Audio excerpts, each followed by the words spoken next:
What's up, everybody? How you doing? Welcome back to Shop 31 with the Punk Rock Dad. I am happy to bring you the album review for the Interrupters' latest release, In the Wild, on Hellcat Records. Came out in August, about 2 months ago. It's taken me a little while to get to this review. Things out of my control, but I was going to do this review regardless because, I think this was my most anticipated release of the year, or if not most, definitely very close to my most anticipated album of the year. So I really wanted to bring you guys my notes on it and my opinion of it, and then we can go from there. But I hope you're having a great day. Thanks for joining me. Shout out to the Interrupters. Shout out to Rancid, Tim Timebomb, everybody over there at Hellcat Records. This release came out. I've got it personally on. I got an LP copy, but I've been listening to it on my tape. I also got a tape. I just think that stuff's fun. I like to make mixtapes and things. So we'll go over the album track by track, and then I will tell you what's top 3 songs on there for me, and those ones will be on the playlist. I have a thing called a PRD playlist on Spotify. If you want a link to that, it's in the description of every video. I'll also put a link to the Interrupters Spotify, so you can go check them out as well. So let's just jump right in, man. The album came out, like I said, in August. It was 14 songs, just about 44 minutes. So for me, it topped out. It was at the top of the where I wanted an album to be as far as song length. I like my songs to be about 3 minutes, maybe 2 minutes and 40 seconds even. So this one's about as much as I want out of each track, but it felt good and it went by smoothly, and that matters a lot. The pacing of this album was about as good as you're going to get for a record like this. The production was really, really solid. Amy's vocals, I think she did stuff on this album that she's never done on another album before. She showcases her vocals on this record. She shows you the range that she's got, everything from like a Distillers-esque growl to very much a pop sounding singing. She's got a wide range. Excuse me. And I very much appreciate that about her. I don't know if you knew this or not, but she did a solo thing before the Interrupters where she sang. It was like a singer-songwriter type deal. So she's got experience singing other stuff. But I love this band. Anyways, let's start talking about the songs. So the album starts off with an anthemic, upbeat rock and roll song, Anything Was Better, where they talk about wanting to get away from where they grew up. I'm going to leave this town type of song. We all know those, and we all love those. Very Bruce Springsteen-esque. I would consider this better than his music, but just that kind of lyrical content.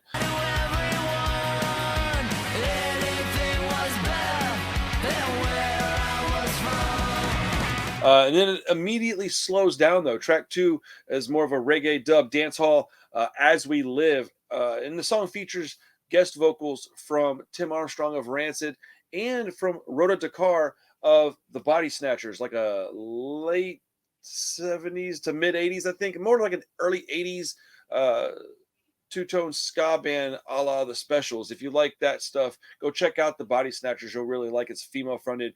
Great band. Great vocalists, but this is a song that it's more of like it's a little gem we got, man. It's cool to see all these people on one song together. Track 3, Raised by Wolves. It's more of a rock and roll song, back to that kind of style. It's the first song that I immediately knew that I liked on the album. Like within seconds of hearing the first few bars of music, I was interested.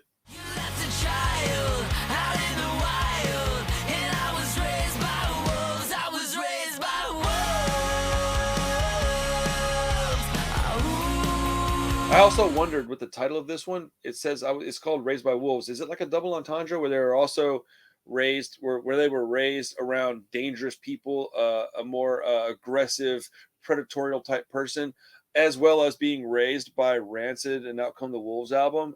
I know that that's an album that's really important to them. It's their favorite band or whatever. So I was just wondering if anybody knows anything about that, if the band sees this, if you could let me know. Is that kind of what that meant, or did it strictly mean, a dangerous type of person? But they do a thing in the gang vocals, instead of saying like they say ooh, and it's like a howl. It's really, at first I wasn't sure how I felt about it, but the more I listen to it, it's become endearing to me. I really like it a lot. Then we get In the Mirror, song 4.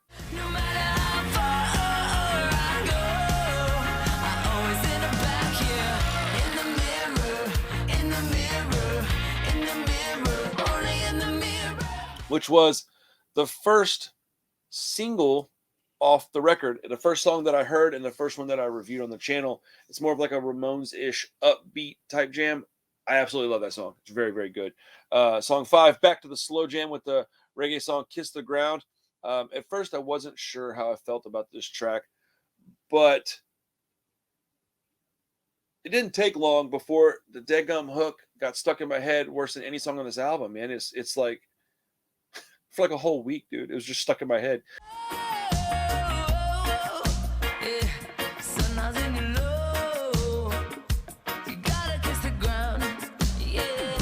Anyways, it's a really good song. It's a welcome break from all the raucous anthem type songs you get on a record like this. Then we get track 6. I'm not going to say probably, it's definitely my favorite song on the record. It's called Jailbird. It's another gang vocal filled anthem where Amy shows that she can still belt out a good punk rock song like the best of them. Some like Ramones meets Rancid.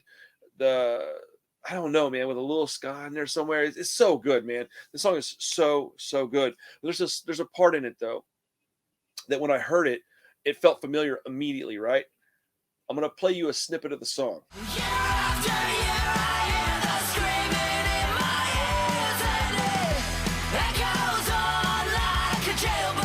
Okay, so that reminds me of something from like maybe the late 80s, early 90s, like another pop hit that came out. Does anybody know what song that sounds like? It is driving me crazy. And it might just be a familiar sound, but I'm positive it reminds me of something. Maybe I'm wrong, but I love that song. It's my favorite song on the album, man. It is so good. Song 7 brings us back to the upbeat ska that we know and love from the Interrupters with a song called The Hard Way. Not a skippable song by any stretch, just a good song. The next song is called My Heart, and it's the riskiest song on the album, like by a lot. On first listen, this one stopped me dead in my tracks. I was like, what am I listening to? It's like a 1950s doo-wop style song, like a crooner. You know, it's like I don't know what to call it, man. This is like a 50s style track. It's like a 50s style doo-wop rock and roll song. You'd have to hear it in order to understand what I'm talking about. You're my angel, a sweet, sweet soul. And though it's painful, I love you. But it's a great song, but it came out of left field. And I believe that this will be the most divisive song on the album, that there's going to be a lot of people that say they don't like it. I also believe that there's going to be some liars out there. There's going to be some Pinocchios out there. They're going to act like they don't like it, but they will. There's also going to be some like hardened punkers out there that have a sensitive side that are going to love this song. This guy right here. Kind of reminds me of that movie, what's it called? Crybaby with Johnny Depp. For whatever reason, when I heard this song, I thought of that movie. So anyways, track number 9, Let 'Em Go. Another upbeat ska hit, man. Awesome vocals and great hook, very catchy. This song makes you want to dance, man. As a matter of fact, the whole album makes you want to dance, makes you want to get up and move around, dude. I highly suggest not listening to this when you're in stop and go traffic. It would be miserable. Worst for me is song number 10. It's probably the most punk rock song on the entire album. Very solid lyrics and very relatable song. I like it a lot. Number 11 is Burdens. Maybe the most soulful song on the entire album. It's an instant reggae hit, reggae classic for me. It features Alex and Greg of Hepcat. If you don't know who Hepcat is, go check them out, man. Solid band. Love Never Dies, though. It features a band called the Skints, or a group called the Skints. I don't know them. It's another reggae jam, though. This is a love song, but not in the way that you're thinking. This isn't a like Love You Lost, somebody that passed away type of song. Yeah, man, this song is good. It'll tug on the heartstrings, man. It's a fantastic song. I wrote on my notes after I wrote the name of the song and just a couple of things about it. Right below it says, "Damn, this album is so good." ... This is probably my favorite vocal performance on the album, and I have to stand by that. I think this is where you really get to see Amy shine as a singer and not just a vocalist. I can see your face when I close my eyes. Then love never dies. The second to last track on the album is another energetic punk rock song called Afterthought. The "fuck you, I'm better off without you" type of song We love those songs. We know those songs. We need more of those songs. We got one here. But the album closes with an interesting song. It's called Alien. It's like I don't know what to call it. It's like a slow jam, dude. It's at first I was very curious as to what this was, why it was here, and I didn't really like it. I didn't really feel it. The more I listened to it, the more I listened to the album front to back, the more I realized that this was a necessary way to close this record.